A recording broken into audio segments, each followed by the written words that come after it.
Há muito tempo se sabe que os exercícios físicos são grandes aliados na promoção da saúde e a caminhada está entre elas. Estudos científicos cada vez mais conseguem entender o número de passos ideais, o que a velocidade da marcha pode indicar e também o equilíbrio. Vamos entender esse assunto melhor neste vídeo do Fisiologia Humana.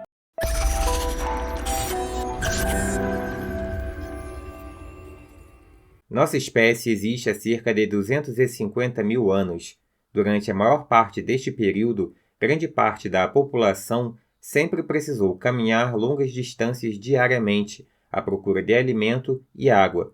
Mesmo após o desenvolvimento da agricultura, a grande maioria dos indivíduos trabalhavam pesado, sendo fisicamente muito ativos.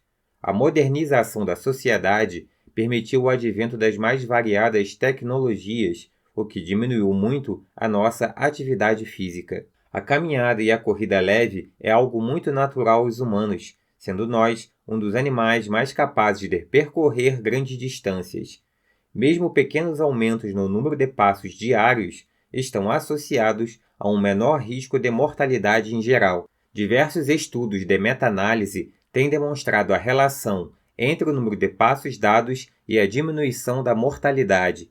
Um desses estudos mostrou que a cada 1.000 passos adicionados diariamente, o risco de morte em geral diminui em 12%. Esse resultado é mantido mesmo se excluindo condições pré-existentes que pudessem levar o indivíduo a andar menos. Ou seja, em média, comparando dois indivíduos com condições iniciais similares, aquele que caminha mais tem menor probabilidade de morte.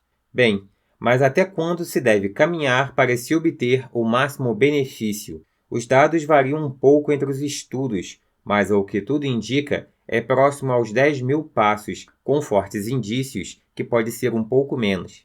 Mas como os estudos chegam a esta conclusão? Eles usam um dado bem simples chamado de Hazard Ratio, o que em português equivaleria à razão ou taxa de risco. Assim, é comparado uma taxa mínima de passos com passos adicionais. Por exemplo, eu comparo indivíduos que andam 500 passos por dia com indivíduos que andam 5.000 e acompanho esses indivíduos por 10 anos e comparo a mortalidade entre os grupos. Se andar mais diminui a mortalidade, então seria esperado que o resultado dê menos que zero.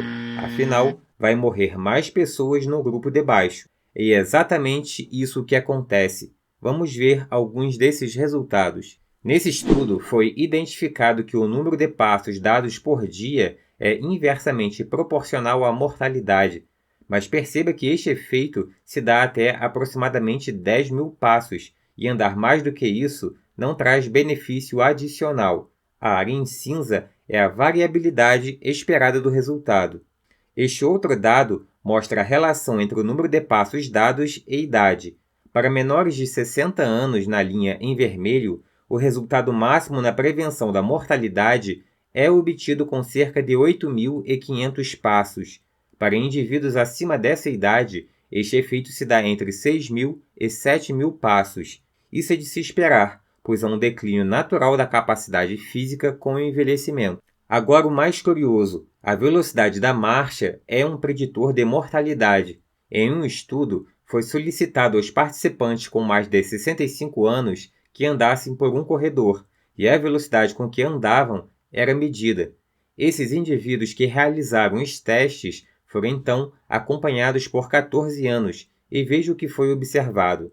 A linha pontilhada representa os 20% dos indivíduos que foram os mais lentos no teste de caminhada, e a linha preta representa os outros 80%. O eixo Y do gráfico representa sobrevivência, ou seja, a proporção de indivíduos que ainda estavam vivos após um determinado período de tempo. Observe que ao longo dos anos, a proporção de sobreviventes é maior nos indivíduos dentro dos 80%. Portanto, os 20% mais lentos morreram proporcionalmente mais. Mas qual seria o motivo? Uma marcha mais lenta indica um declínio funcional e das capacidades do indivíduo, demonstrando assim maior fragilidade. Indivíduos com estas características são mais propensos à morte. Não é o fato de andarem devagar que os tornam mais propensos à morte. É o fato de apresentarem um declínio funcional que repercute uma marcha mais lenta. Isso também é amplamente conhecido quando se avalia a força dos indivíduos através da força de preensão palmar, e temos um vídeo falando sobre isso no canal. Esse outro estudo encontrou o mesmo resultado. A velocidade da marcha foi medida e os indivíduos separados em 3 grupos, os lentos, moderados e rápidos.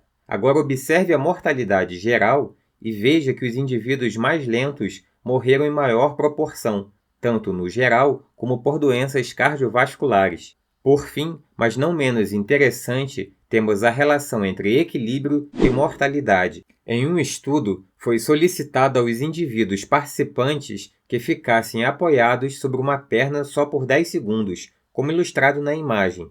Os indivíduos foram classificados como sim, capazes de realizar o teste, e não, incapazes de realizar o teste.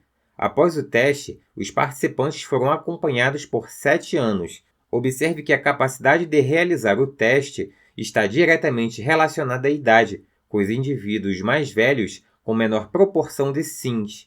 Este gráfico mostra a curva de sobrevivência de indivíduos entre 51 e 75 anos. Observe que a proporção de sobreviventes conforme os anos passam é menor naqueles indivíduos que não conseguiram realizar o teste. A quantificação dos dados pode vir a ser um importante aliado para medidas de saúde pública futuramente. O conselho para se manter ativo fisicamente e mentalmente é muito válido para prevenir o declínio funcional e diminuir comorbidades e a probabilidade de morte. Caminhar continua sendo uma excelente alternativa para isso. Obrigado por assistir o vídeo e até a próxima.